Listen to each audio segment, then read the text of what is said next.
राधे राधे, प्रणाम। मैं पूनम अपने यूट्यूब चैनल पूनम सरिता संगीत में आप सबका तहे दिल से स्वागत करती हूँ और आप सबके लिए ईश्वर से मंगल कामना करती हूँ।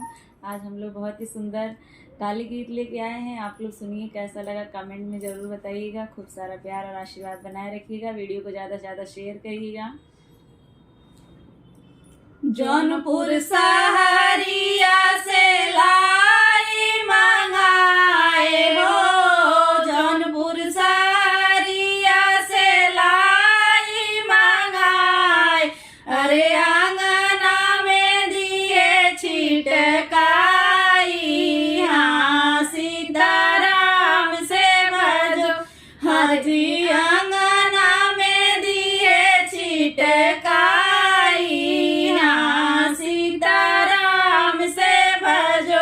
लैया बटोरई चली समधे के बहिनिया हो, लैया बटोरई चली दुल्हे के बहिनिया। अरे आंगना में गिरी बिछलाई, हाँ सीताराम से भजो। हाँ जी आंगना में गिरी बिछलाई,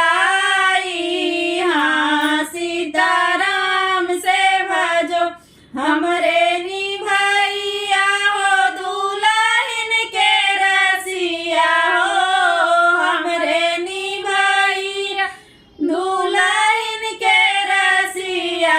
अरे दौड़ी के लिहले उठाई, हाँ सीताराम से भजो।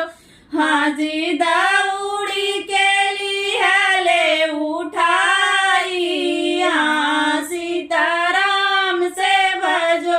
उठा के बैठा वही भैया अपने बगलिया हो, उठा के बैठा वही भैया अपने बगलिया। अरे झाला धाना हमारे महलिया, हाँ सीताराम से भजो। हाँ जी चला धाना हमारे महलिया, हाँ सीताराम से भजो। कैसे के चली हम तो हरे महलिया हो, कैसे के चली हम तो हरे महलिया। अरे बाटे तोहरे बड़ी बड़ी मोचिया, हाँ सीताराम से भजो। हाँ जी बाटे तोहरे बड़ी बड़ी मोचिया, हाँ सीताराम से भजो। हमरे त बाटे धाना बड़ी बड़ी मोचिया हो, हमरे त बाटे धाना बड़ी बड़ी मोचिया। अरे बनी जा तू माई के पतोहिया, हाँ सीताराम से भजो। अरे